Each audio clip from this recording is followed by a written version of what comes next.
Hey guys, it's Mike with another Guild Guardians highlight video. Today we're taking a look at Miera. She is a founder, Umbrus Intelligence Keeper Mage. Again, those founder guardians are pretty much only available to purchase through the Token Trove. But these epic champions, to be fair, are really, not super expensive, and we'll take a look at that a little bit later. We did get her leveled up to level 100 and overall combat power at 649. Which is right about where we want. We've got her in attack with some crit rate on that for her, and then crit defense rating. Some of these gear pieces are pretty good. This guy's got crit rating on him as well, and then we've got her in HP boots. Now it might make sense to put her in attack boots. We do have some extra attack coming on here, but we'll take a peek at her skills and see exactly why. Her AoE abilities, ultimate ability, Spirit Whip, targets a random enemy, prioritizing intelligence-based foes, and wraps them with a whip for 5 seconds. After 5 seconds, she's going to deal 540% of attack as magic damage, and that could be up to 720 where we're at right now.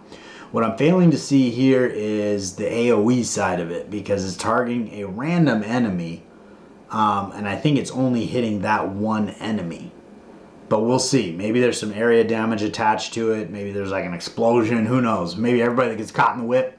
The other thing that's kind of interesting is prioritizing intelligence-based foes, which are typically going to be support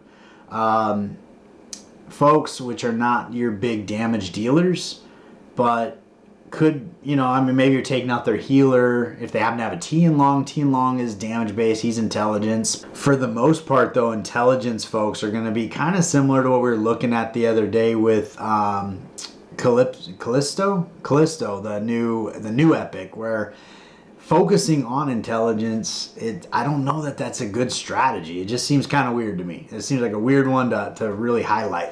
Reaper is her second ability. The lowest combat power enemy explodes after 5 seconds, dealing 250% of attack as magic damage to nearby enemies. We have that up to 310%. And then the passive ability here is Compulsion. When attacked by a melee attack, there is a 20% chance that the enemy will run away from you for 2 seconds. I'm assuming from Miera. And we're up to 30% there. So that's kind of like a knockback ability, sort of, maybe a stun, because they're going to be running away, but it's only a 30% chance. So I don't know how frequently we can count on that. So let's when we bring her out to the Great Forge, we'll take a peek and see if there is area damage attached to this, because it is listed as AoE, but that's kind of interesting. So we'll jump out of the Great Forge and see what she can do. All right, we are on into that first battle, and we will get started here. I believe she's going to be a back row damage dealer, so we'll move her back here as a mage, but we will take a peek as we come into here. So yeah, she's going to stay put, doing a little bit of damage there. So there you go. There's 30% chance they're running away. So that actually is a pretty effective ability, because it's probably about the same as a 2-second stun by the time they run away and then come back. She really didn't take any damage in there at all. So we're on into that second room, and her life is pretty much topped off. She moved through them pretty quickly, and as she started taking those melee attacks, they ran away. Now we've gotten a couple melee attacks and haven't gotten any. There we go. We got a couple people running away there. But she's definitely doing pretty good damage. I don't think I've seen any AoE damage. I'm trying to think of if we're looking for that whip coming out. So is that the whip right there? Maybe? I'm not real sure. She's going to come forward here. Maybe we'll be able to see the whip on this when she gets her ultimate ability. Oh, here we go. This will be the whip. So she put the whip around this guy here. Oh, maybe that was the person with the lowest combat blowing up that little spot on the floor. I was trying to think, what is going on there? So, all right, perfect. All right, and we're on into that fifth and final room. She has stacked up a little bit of damage here, but I think she's going to be okay.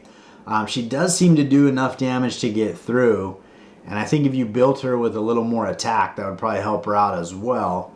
But again, we're trying to compare apples to apples and keep everything in the same space. I did have to take one of the curses where the stun durations are going to be 3 seconds instead of 2. It's an extra 50%.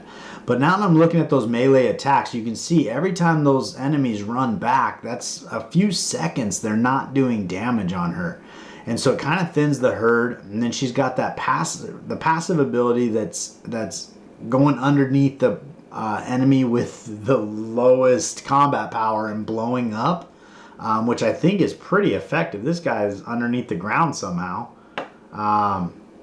Yeah, but we got him. We got him even down there. She sent him right underground and took him out anyway.